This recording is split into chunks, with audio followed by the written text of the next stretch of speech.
Meu marido zombou. Sua opinião não importa. Depois ele mudou os pais dele para nossa casa sem meu consentimento. Eu sorri.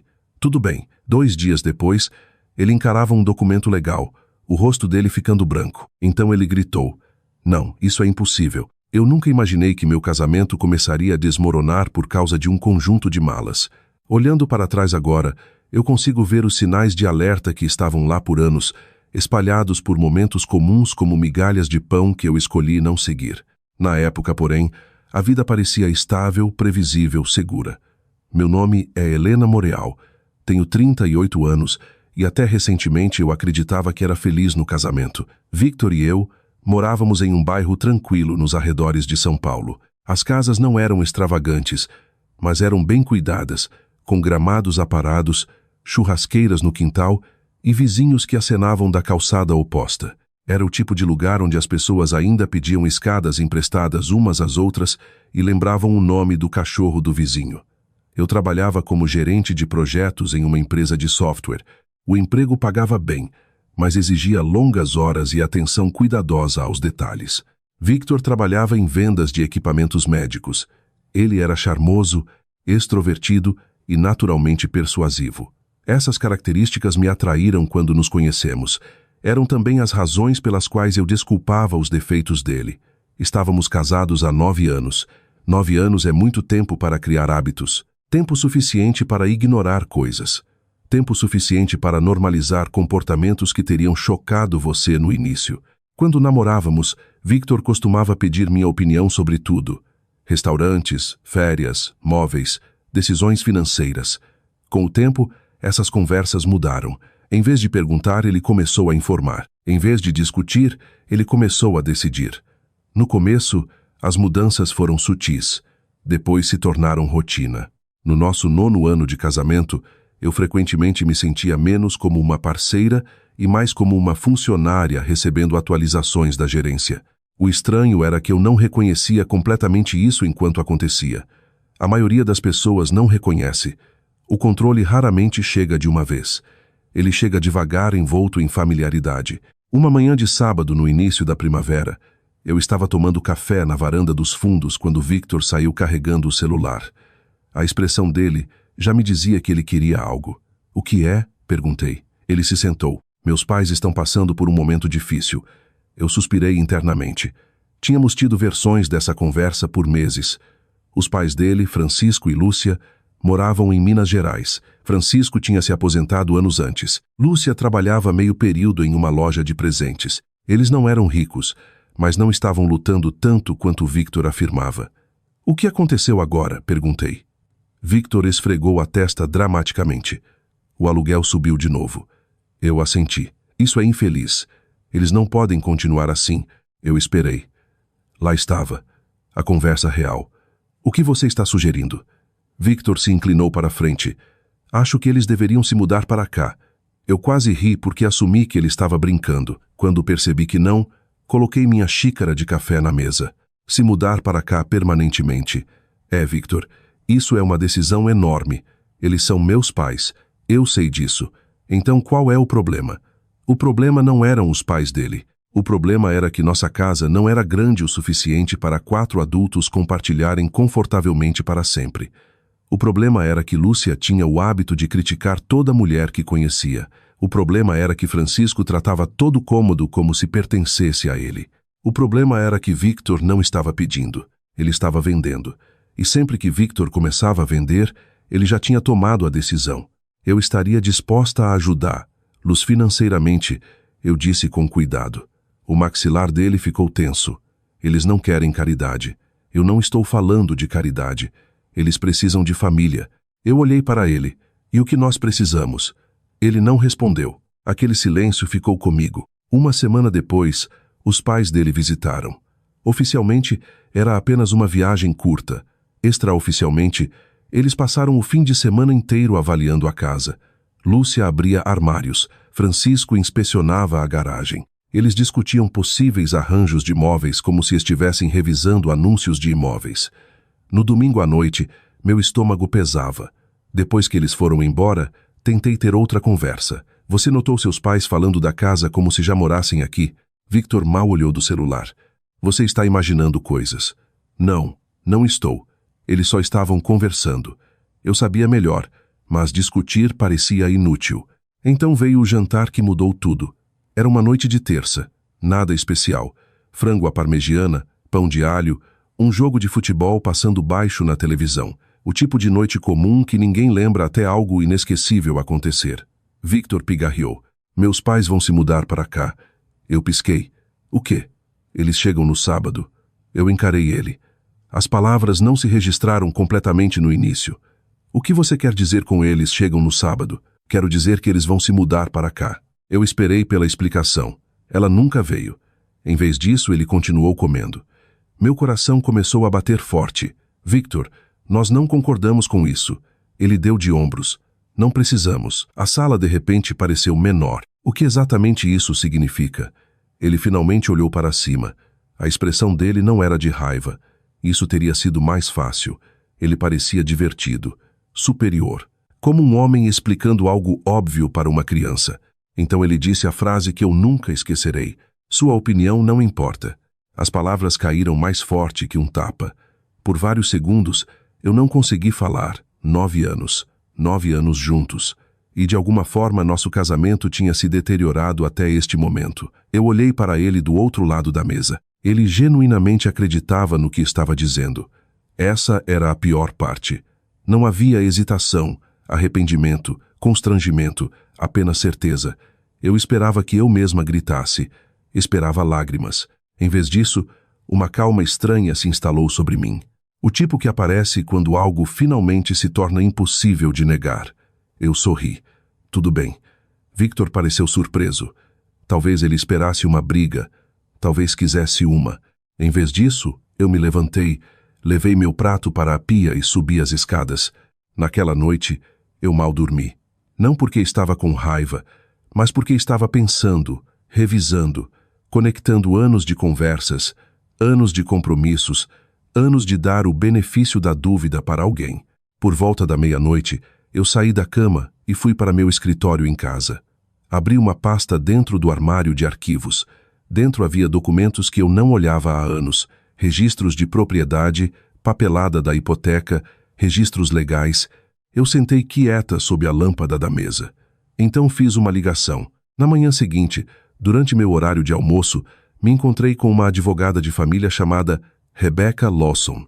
Ela revisou os documentos com cuidado. Depois de vários minutos, ela olhou para cima. Sra. Moreau, só para confirmar. Eu assenti. Rebecca ajustou os óculos. Esta casa foi comprada antes do seu casamento. Sim, e apenas seu nome está na escritura. Isso mesmo. Ela se recostou na cadeira. Um leve sorriso apareceu. Então ela fez a pergunta que mudou tudo. Então me diga, Helena, o que exatamente você quer fazer agora? Rebecca Lawson não me apressou. Essa foi a primeira coisa que notei sobre ela. A maioria das pessoas ouve uma história, forma imediatamente uma opinião e começa a oferecer conselhos. Rebecca simplesmente escutou. Ela sentou do outro lado de mim no escritório dela no centro de São Paulo, um bloco de anotações na mesa, enquanto eu explicava 9 anos de casamento em menos de 1 hora. Quando finalmente parei de falar, ela juntou as mãos. Você quer salvar o casamento? A pergunta me pegou de surpresa. Não porque era irracional, mas porque eu percebi que não sabia. 1 ano antes, eu teria respondido sim sem hesitar. 6 meses antes, provavelmente sim. Naquela tarde, porém, eu me peguei olhando pela janela do escritório dela para o trânsito abaixo. Não sei mais. Rebecca assentiu. Então não tome nenhuma decisão emocional hoje. Eu apreciei aquela resposta. Ela não estava pressionando o divórcio. Não estava pressionando a reconciliação. Estava pressionando clareza. Vamos focar nos fatos, ela disse. A casa é sua. Legalmente isso é simples. A pergunta maior é se o comportamento do seu marido faz parte de um padrão ou de uma falha temporária de julgamento. Eu quase ri. Uma falha temporária. Se ao menos fosse tão simples, nos dias seguintes, comecei a prestar mais atenção do que tinha prestado em anos. O que descobri era doloroso, mas também esclarecedor. O sábado chegou, assim como os pais de Victor. Uma caminhonete de aluguel parou na entrada logo depois das 9 da manhã. A quantidade de móveis imediatamente me alarmou. Isso não era uma visita. Isso não era um período de teste. Isso nem era uma estadia de longo prazo. Isso era uma mudança definitiva. Victor pulou da caminhonete parecendo alegre. Francisco seguiu. Depois Lúcia. No momento em que começaram a descarregar cômodas, mesas laterais e dezenas de caixas de armazenamento, ninguém fingia mais. Lúcia entrou pela porta da frente carregando 2 fotos emolduradas. Ela olhou ao redor da sala de estar. Acho que estas vão ficar lindas acima da lareira. Não seriam lindas. Não o que você acha. Uma afirmação, uma suposição, uma declaração. Eu observei ela pendurar uma das molduras na lareira. Victor não disse nada. Nem Francisco. Em 3 horas, a casa não parecia mais minha. Francisco tomou conta da garagem. Lúcia reorganizou a cozinha. Victor agia como se tudo estivesse perfeitamente normal. No jantar daquela noite, Lúcia criticou minhas panelas. Na manhã seguinte, ela criticou minhas compras de supermercado. Até segunda-feira, ela criticava o jeito como eu dobrava as toalhas. Todo comentário vinha envolto em um sorriso. Todo insulto disfarçado de conselho. Helena, querida, não é realmente assim que a maioria das esposas faz. Ou minha geração tinha mais orgulho do lar. Ou meu favorito pessoal, Victor sempre mereceu alguém mais tradicional. Victor nunca me defendeu. Nem uma vez. Em vez disso, ele ria. Às vezes até concordava. Eu gostaria de dizer que os confrontei imediatamente. A verdade é mais complicada. Parte de mim ainda esperava que as coisas melhorassem. Parte de mim ainda acreditava que Victor eventualmente reconheceria o quão inapropriado era tudo isso. Então a terça aconteceu. Eu cheguei do trabalho por volta das 18h30. No momento em que passei pela porta da frente, soube que algo estava errado. A sala de estar parecia diferente. Várias decorações estavam faltando. Uma estante tinha sido movida. Um abajur que eu amava tinha desaparecido. Encontrei Lúcia na sala de jantar. "Onde está meu abajur?" perguntei. "Ah, eu coloquei no depósito." Eu encarei ela. "Você o quê?" Ela sorriu. "A sala flui melhor assim." Por um segundo, eu genuinamente pensei que tinha ouvido errado. "Você colocou meus móveis no depósito." "Só algumas coisas." Eu olhei ao redor. A sala de jantar agora se parecia com um showroom do gosto pessoal de Lúcia. Meus móveis, minha casa, as decisões dela. Eu me virei para Victor. Ele tinha acabado de entrar da garagem. "Você sabia disso?" Ele olhou ao redor casualmente. "Ficou bonito." Só isso. Ficou bonito. Nenhuma discussão, nenhum pedido de desculpas, nenhum reconhecimento de que alguém tinha reorganizado minha casa sem permissão. Naquela noite, eu parei de esperar. Não dramaticamente, não de uma vez, mas algo dentro de mim mudou. A ilusão rachou. E uma vez que uma pessoa vê a verdade claramente, é difícil não ver mais. Alguns dias depois, outra peça do quebra-cabeça apareceu completamente por acidente. Victor tinha deixado o tablet dele carregando na bancada da cozinha. Eu não estava bisbilhotando, não estava procurando evidências. Na verdade, eu estava carregando a lava-louças quando a tela acendeu. Uma notificação de mensagem apareceu. Normalmente, eu teria ignorado, mas uma linha chamou minha atenção. "Em breve não vamos mais precisar nos esconder." Eu congelei. A mensagem desapareceu antes que eu pudesse ler o resto. Por quase 1 minuto, fiquei ali parada encarando a tela escura. Meu coração batia forte. Talvez fosse inocente. Talvez eu estivesse entendendo errado. Talvez. No fundo, eu já sabia. Naquela noite, depois que todos foram dormir, eu sentei sozinha na sala de estar. A casa estava silenciosa. Do lado de fora, a chuva batia suavemente nas janelas. Eu ficava repetindo aquela mensagem na mente. Em breve, não vamos mais precisar nos esconder. Às 23h30, Victor adormeceu. À meia-noite, eu desci quietamente. O tablet ainda estava carregando. Minhas mãos tremiam levemente enquanto eu desbloqueava. O que encontrei mudou tudo. As mensagens voltavam quase 1 ano. O nome dela era Vanessa, 32 anos, consultora de marketing, divorciada, morando do outro lado da cidade. No começo, as conversas eram flertantes, depois íntimas, depois inconfundivelmente românticas. Não havia ambiguidade, nenhuma margem para negação. Victor não estava tendo um caso emocional. Ele estava tendo um relacionamento completo. Meu estômago se revirou enquanto eu rolava. Reservas de hotel, fotos, Viagens de fim de semana disfarçadas de conferências de trabalho, mentiras empilhadas sobre mentiras. Mas a pior mensagem não era sobre amor, não era sobre traição, era sobre mim. Uma mensagem de Vanessa dizia: "Tem certeza que ela vai sair?" Victor respondeu: "Ela sempre evita conflito. Uma vez que meus pais se instalarem, ela vai se cansar e sair sozinha." Eu parei de respirar. Uma segunda mensagem apareceu alguns dias depois. "Então podemos finalmente começar nossa vida juntos?" Victor respondeu: "Exatamente. Só dê tempo." Eu me senti fria, não com raiva, fria, porque de repente tudo fazia sentido. A mudança, a pressão, o desrespeito, a erosão gradual dos limites. Isso não era descuido, era estratégia.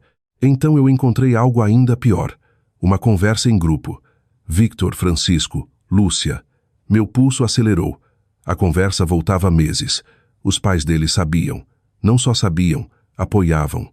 Lúcia tinha escrito: "Uma vez que Helena sair, Vanessa pode se mudar e parar de se esconder." Eu encarei a tela várias vezes, lendo a frase repetidamente. 3 pessoas, 3 adultos planejando a destruição do meu casamento dentro da minha própria casa. Às 1h30 da manhã, fechei o tablet. Então sentei quieta no escuro. Eu esperava lágrimas. Em vez disso, me senti calma. A calma que vem quando a incerteza finalmente desaparece. Às 8 da manhã seguinte, eu estava de volta no escritório de Rebecca Lawson. Ela escutou com atenção enquanto eu apresentava capturas de tela, mensagens e e-mails. Quando terminei, ela pareceu genuinamente impressionada. "Você documentou tudo." Eu assenti. Rebecca sorriu levemente. Bom, então ela abriu uma pasta. Dentro havia documentos que ela já tinha preparado: papelada de divórcio, registros de propriedade, notificações formais, tudo organizado com precisão profissional. Ela deslizou a pasta pela mesa. "A casa permanece sua propriedade separada." Eu olhei para baixo. Meu nome aparecia em todos os documentos relevantes, só o meu. Rebecca continuou: "Helena, se você estiver pronta, podemos protocolar imediatamente." Pela primeira vez em meses, talvez anos, eu senti algo inesperado. Não raiva, não tristeza, controle. Peguei a caneta e assinei. A manhã em que Victor recebeu os papéis começou como qualquer outra manhã. Essa era a coisa linda sobre as consequências.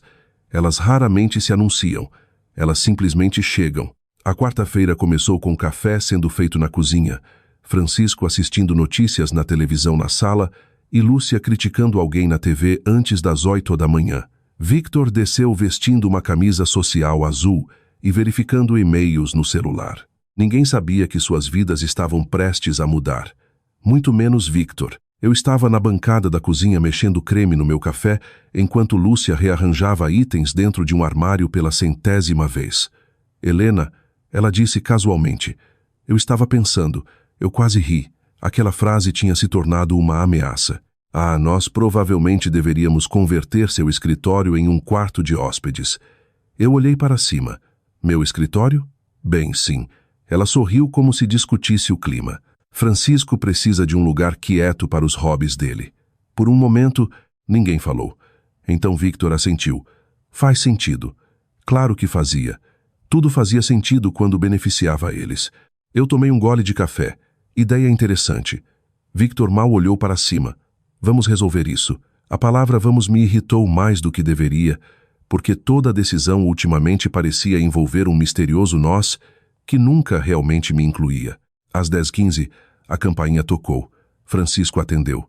Alguns momentos depois, ele entrou na cozinha segurando um grande envelope registrado. "Victor", ele disse, "isso é para você." Victor pareceu levemente irritado, provavelmente esperando outra notificação de seguro ou documento de trabalho. Ele assinou o recibo, abriu o envelope, então franziu a testa. Eu observei a expressão dele mudar. Confusão, curiosidade, preocupação, depois algo mais profundo. Os olhos dele se moviam rapidamente pelas páginas, voltando para a primeira, depois para a frente de novo. A cor sumiu do rosto dele. "O que é isso?" Ninguém respondeu. Lúcia se levantou. "O que aconteceu?" Victor continuou lendo. O silêncio se estendeu o suficiente para todos ficarem desconfortáveis.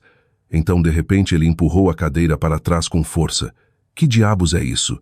Lúcia se aproximou. Francisco se levantou. Victor olhou diretamente para mim. Pela primeira vez em meses, a confiança dele parecia abalada. O que você fez? Eu coloquei minha xícara de café na mesa com cuidado. O que diz aí? Ele me encarou. Depois os documentos, depois de volta para mim. As mãos dele tremiam. A sala parecia completamente silenciosa. E então aconteceu. O momento do início desta história. O momento que tinha vivido na minha imaginação desde que assinei aqueles papéis. A voz de Victor falhou. Não. Ele folheou os documentos. Não. A respiração dele ficou irregular. Então ele gritou. Não. Isso é impossível. Lúcia pegou a papelada. O que é? Victor parecia genuinamente em pânico. Não com raiva. Em pânico. A diferença importava porque raiva vem de acreditar que você ainda controla. Pânico vem de perceber que não controla. Lúcia leu a primeira página. Eu observei a confiança dela evaporar quase instantaneamente. Divórcio. A voz dela soou pequena, confusa. Então ela virou outra página e outra até chegar à documentação da propriedade. O que isso significa? Rebeca tinha preparado tudo meticulosamente. Os documentos eram claros, simples, inegáveis. A casa tinha sido comprada anos antes do casamento. A escritura listava apenas uma proprietária. Helena Moreal. Eu. Não havia ambiguidade, nenhuma brecha, nenhum mal-entendido. Francisco ajustou os óculos e pegou os papéis. Por vários minutos, ninguém falou. A sala parecia congelada. Finalmente, Victor olhou para cima. Isso não está certo. Está. Não. Ele balançou a cabeça. Somos casados. Sim, isso significa que é nossa casa. Eu encontrei os olhos dele. Não, não significa. O silêncio depois foi ensurdecedor. Victor parecia atordoado como se uma lei da física tivesse parado de funcionar de repente. Mas eu moro aqui há anos. Eu sei, mas eu paguei contas. Eu sei, mas você assumiu propriedade. A boca dele se abriu, fechou, abriu de novo. Nada saiu porque não havia argumento. Apenas suposições. Suposições perigosas. O tipo que as pessoas fazem quando confundem bondade com fraqueza. Lúcia se recuperou primeiro. Ela sempre se recuperava. Isso é cruel. Eu quase admirei a audácia. Cruel. Depois de tudo que eles tinham feito. Depois de meses de manipulação. Depois de ajudar Victor a planejar um futuro com outra mulher. Cruel. Eu cruzei os braços. Não. Cruel foi se mudar para a casa de alguém enquanto planejava forçar lá a sair. A sala ficou silenciosa de novo. A cabeça de Victor virou para mim. Do que você está falando? Por um breve segundo, eu vi medo genuíno. Não porque ele não entendia, mas porque ele sabia exatamente o que eu queria dizer. Eu fui até a bancada, peguei meu celular, abri uma pasta, então coloquei na frente dele. Capturas de tela, mensagens, e-mails, evidências, meses de evidências. O sangue sumiu do rosto dele de novo. Lúcia olhou por cima do ombro dele, depois sentou imediatamente. Francisco encarou o chão. Ninguém negou nada. Ninguém podia. As mensagens falavam por si mesmas. Victor rolou silenciosamente. O caso, os planos, as discussões, as suposições de que eu eventualmente sairia. Todo detalhe feio documentado, preservado, esperando. Finalmente, Victor olhou para cima. Você mexeu nas minhas mensagens. A pergunta era tão absurda que eu quase ri. Não porque era engraçado, mas porque revelava exatamente onde a mente dele estava. Não no caso, não na traição, não na conspiração, mas em ter sido pego. Rebeca tinha me alertado sobre isso. Algumas pessoas não se arrependem do que fizeram. Elas se arrependem de perder a vantagem. Eu olhei para ele calmamente. Você estava planejando um futuro com outra mulher. Victor esfregou o rosto. Não era assim. Uma resposta clássica, previsível, sem sentido. Eu assenti para as capturas de tela. Era exatamente assim. Por vários minutos, ninguém falou. Então Victor tentou uma estratégia diferente, o pedido de desculpas, ou pelo menos a versão inicial de Helena, a voz dele suavizou. Nós podemos superar isso. E eu encarei ele. O mesmo homem que tinha me dito que minha opinião não importava. O mesmo homem que tinha mudado os pais dele para minha casa sem consentimento. O mesmo homem que passou meses planejando uma vida com alguém mais. Agora ele queria trabalho em equipe. Interessante. O que exatamente estamos superando? Ele parecia desesperado. Um momento difícil. Eu não consegui evitar. Eu ri. Não alto, não cruel, apenas honestamente, porque reduzir traição, manipulação e senso de direito a um momento difícil era quase impressionante. Lúcia de repente se levantou. Victor cometeu erros. Eu me virei para ela. E você ajudou ele. Ela congelou. Francisco permaneceu em silêncio. Pela primeira vez desde que se mudaram, ele parecia envergonhado, talvez até com vergonha. A realização parecia estar se instalando sobre todos eles simultaneamente. Isso não era mais uma desavença familiar, era realidade. Realidade legal, realidade financeira, realidade com consequências, o tipo com que ninguém pode discutir. Ao meio-dia, meu celular tocou. Rebeca. Atendi no viva voz. Tudo entregue com sucesso? Ela perguntou. Sim, bom. Então a voz profissional dela encheu a sala. Ela explicou calmamente o status do protocolo, direitos de propriedade e próximos passos legais. Cada frase apertava as paredes ao redor das suposições de Victor. Cada fato removia outra rota de fuga. Quando a ligação terminou, ninguém falou. A casa parecia diferente, mais leve, de alguma forma, como se uma tempestade finalmente tivesse passado. Victor sentou à mesa, encarando os documentos. Os mesmos documentos que tinham destruído o futuro que ele achava que controlava. E pela primeira vez desde que os pais dele chegaram, eu senti algo próximo à paz. Não vitória, ainda não, mas o começo dela. O estranho sobre ver alguém perder o poder é que raramente acontece de uma vez. Nos filmes, tudo desaba em um momento dramático. Na vida real, as pessoas passam dias tentando se convencer de que nada mudou. Victor passou a semana seguinte fazendo exatamente isso. No começo, ele agia como se o protocolo de divórcio fosse algum tipo de mal-entendido, um erro de papelada, uma reação emocional temporária, algo que eventualmente desapareceria se ele ignorasse por tempo suficiente. Na manhã de quinta, ele já estava tentando negociar. Helena, podemos conversar? Eu estava sentada à mesa da cozinha revisando relatórios de trabalho antes de uma reunião virtual. Olhei para cima. Nós estamos conversando. Ele puxou uma cadeira. Quero dizer sério. Eu quase sorri. Por meses ele tinha dispensado minhas preocupações, ignorado minhas opiniões e tratado meus limites como inconvenientes. Agora, de repente, ele queria conversas sérias. Engraçado como funciona. O que você quer dizer? Victor esfregou as mãos. Eu cometi erros. Lá estava. Não um erro. Erros. Plural. Mesmo assim, ele não conseguia nomeá-los.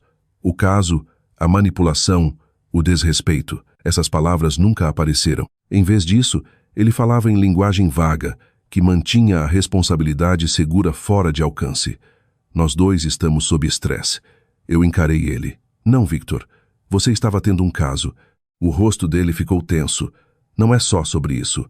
Eu assenti. Você está certo. Não era. Ele pareceu esperançoso. Então eu continuei. Também era sobre mentir, me desrespeitar, mudar pessoas para minha casa sem permissão e tentar me pressionar a sair. A esperança desapareceu.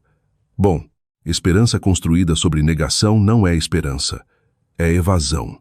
Do outro lado da sala, Lúcia fingia não escutar enquanto organizava gavetas da cozinha. Francisco encarava uma caneca de café. Nenhum deles interrompeu. Pela primeira vez, Victor expirou pesadamente. Podemos pelo menos tentar terapia? A pergunta poderia ter me comovido meses antes. Agora, soava como alguém pedindo reembolso depois de quebrar o produto. Você deveria ter sugerido terapia antes de começar a namorar outra pessoa. Ele olhou para o lado. Conversa encerrada. Pela primeira vez em anos, eu não senti necessidade de resgatá-lo do desconforto. Essa realização me surpreendeu. Não porque era cruel, mas porque era saudável. Por anos, eu tinha gerenciado as emoções de todos. As frustrações de Victor, as críticas de Lúcia, os humores de Francisco. Eu tinha me tornado o amortecedor emocional de uma família inteira, e agora eu tinha terminado. 3 dias depois, a realidade entregou outro golpe, um que não tinha nada a ver comigo. Vanessa terminou. Eu não descobri intencionalmente. Victor praticamente anunciou. A discussão começou na entrada da garagem. Eu estava voltando do supermercado quando ouvi gritos. Victor estava ao lado da caminhonete dele, celular pressionado contra a orelha. A voz dele ecoava pelo bairro. Depois de tudo, pausa. Não, isso não é justo. Outra pausa. Depois mais alto. Então é isso. Eu continuei andando. Não era meu circo. Não eram meus macacos. Ainda assim, a próxima frase dele me parou. Você sabia que eu estava me divorciando? Um longo silêncio se seguiu. Então ele abaixou o celular. A ligação terminou.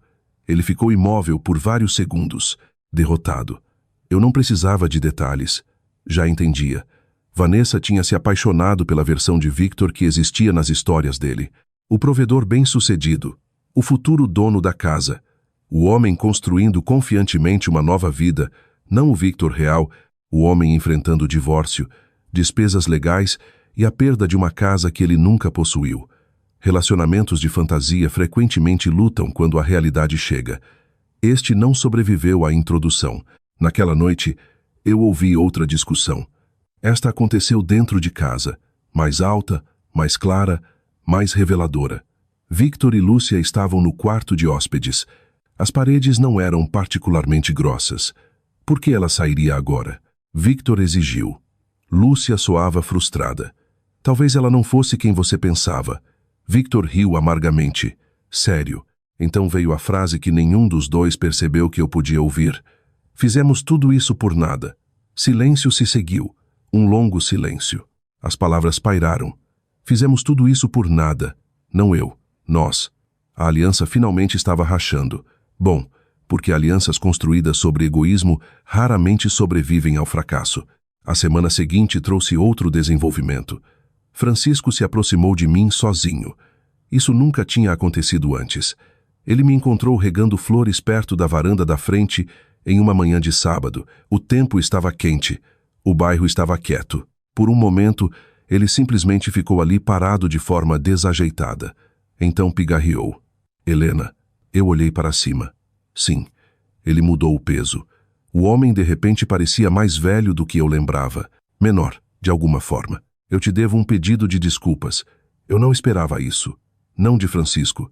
Dos três, ele sempre tinha sido o mais quieto. O seguidor, o observador, o homem que evitava conflito deixando os outros criarem. Eu coloquei o regador no chão. Tudo bem. Ele parecia envergonhado. Victor nos contou coisas. Eu esperei.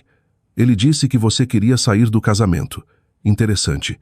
Ele disse que você não se importava com a casa. Mais interessante. Ele disse que eventualmente você sairia de qualquer jeito. Eu escutei quieta. Francisco suspirou. Eu deveria ter feito perguntas. Sim, ele deveria. Nós dois deveríamos.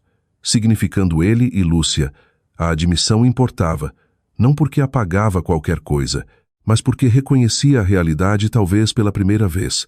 Eu estava errado, ele disse. Então ele foi embora, sem desculpas, sem pedidos, sem manipulação, apenas responsabilidade, uma coisa rara, uma coisa valiosa. Infelizmente, Lúcia não estava pronta para a responsabilidade. Ainda não. 2 dias depois, ela me encurralou na cozinha. O tom dela carregava a borda afiada que eu tinha aprendido a conhecer tão bem. Você destruiu esta família. Eu quase ri. Não porque era engraçado, mas porque a acusação era absurda. Não, Lúcia. Eu olhei diretamente para ela. Seu filho destruiu o casamento dele. Ela cruzou os braços. Você poderia ter perdoado ele. Por quê? A pergunta a surpreendeu. Claramente, ela esperava uma defesa, uma explicação. Em vez disso, eu simplesmente esperei. Por quê? Por que eu deveria perdoar traição imediatamente? Por que eu deveria absorver consequências que pertencem a outra pessoa? Por que responsabilidade era sempre esperada da vítima, mas opcional para todos os outros? Lúcia não conseguia responder porque não havia resposta. Apenas senso de direito. E senso de direito soa persuasivo até alguém pedir que ele se explique. 3 semanas depois do protocolo do divórcio, Victor finalmente aceitou o inevitável, não emocionalmente, legalmente. O advogado dele revisou os registros de propriedade. As conclusões eram idênticas às de Rebeca. A casa não era propriedade conjugal. Não haveria reivindicação de propriedade, nenhuma reviravolta dramática no tribunal, nenhum milagre, apenas fatos. Quando Victor recebeu aquela confirmação, algo mudou. A raiva, a negociação desapareceu. Até a negação desapareceu. O que restou foi arrependimento, cru, visível e inteiramente tarde demais. Uma noite, ele me encontrou sentada na varanda dos fundos assistindo ao pôr do sol. As montanhas ao fundo brilhavam laranja na distância. O ar cheirava a grama recém-cortada. Por vários momentos, nenhum de nós falou. Então Victor se sentou. Eu realmente pensei que você ficaria. A voz dele soava cansada. Eu olhei para ele. Eu sei. Ele riu suavemente sem humor.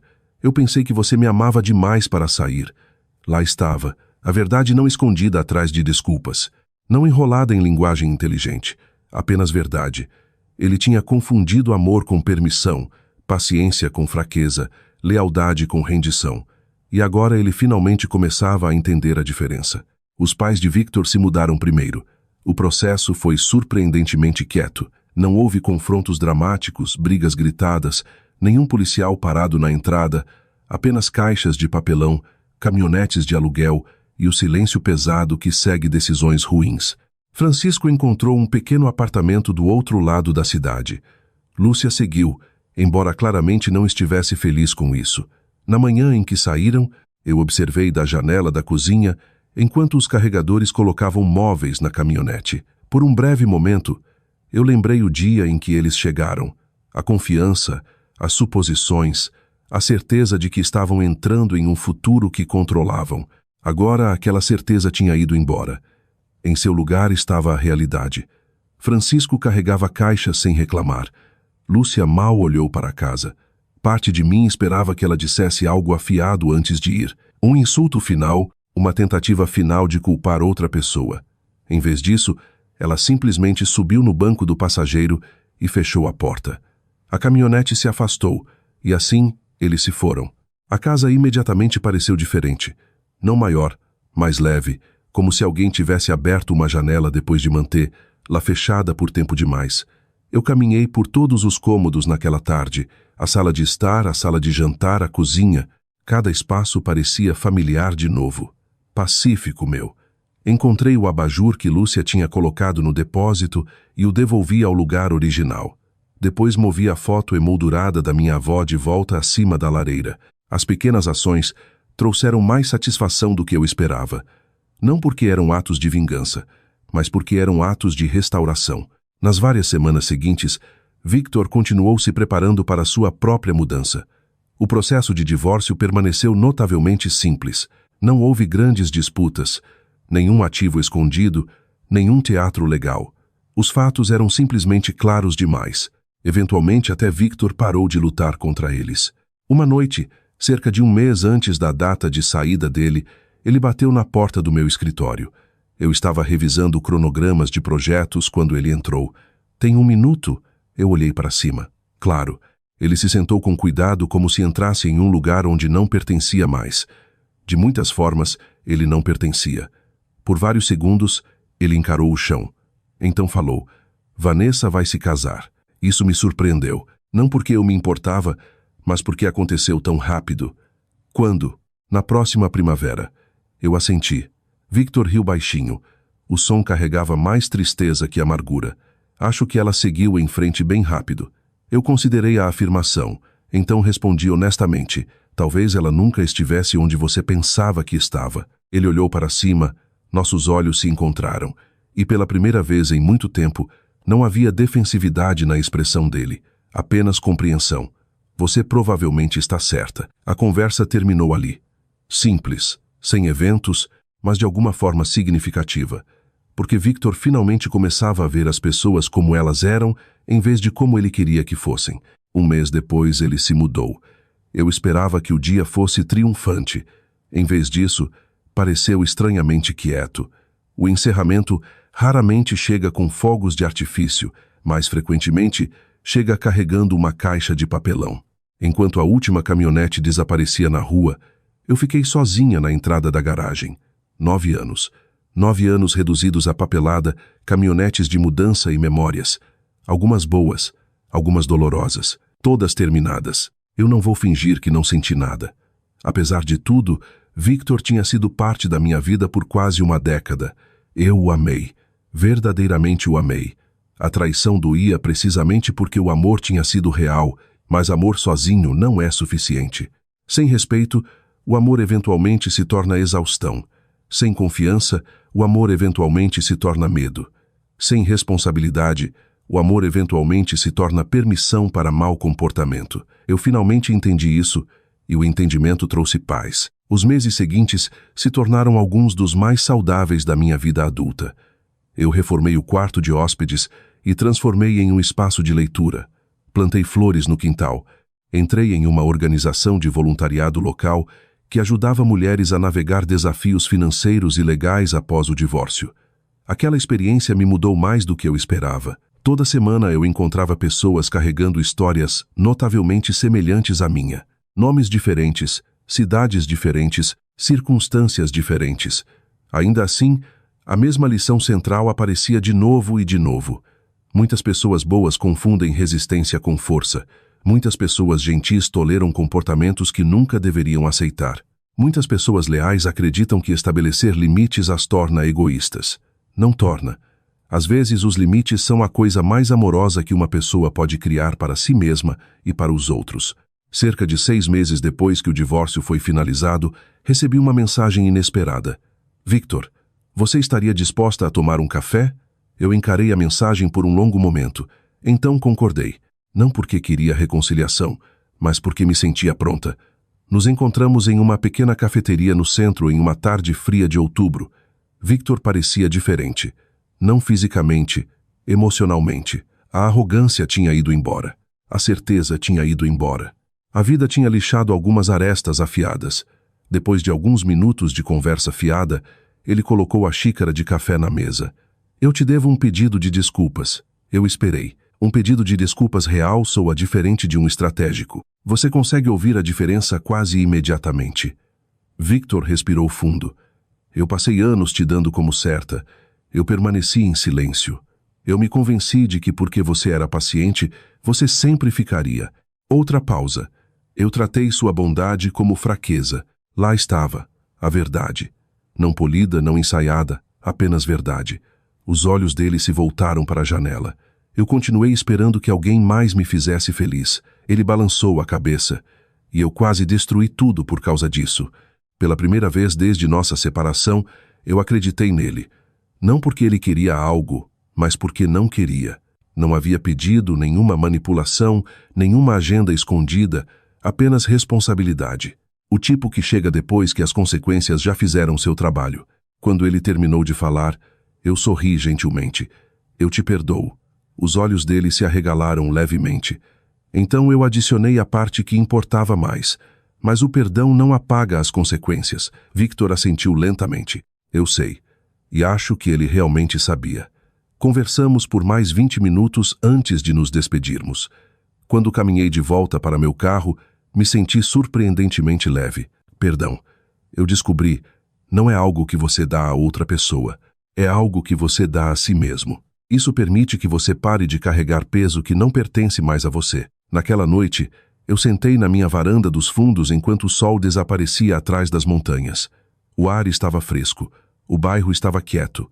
Uma brisa suave movia as árvores. A casa estava exatamente onde sempre esteve.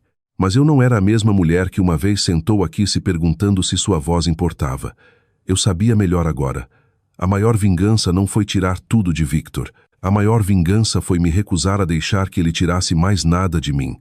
Não minha casa, não minha dignidade, não meu futuro, e certamente não meu senso de valor próprio. Se há uma lição que esta experiência me ensinou, é esta. Quando alguém te diz que sua opinião não importa, acredite no que eles estão revelando sobre si mesmos, não sobre você. As pessoas que realmente te amam valorizam sua voz. Elas respeitam seus limites. Elas não confundem sua bondade com permissão para te machucar. E se fizerem, eventualmente a vida tem um jeito de ensinar lições que nenhum argumento jamais poderia. Às vezes a justiça não chega através da raiva. Às vezes chega através da verdade. E a verdade é poderosa o suficiente.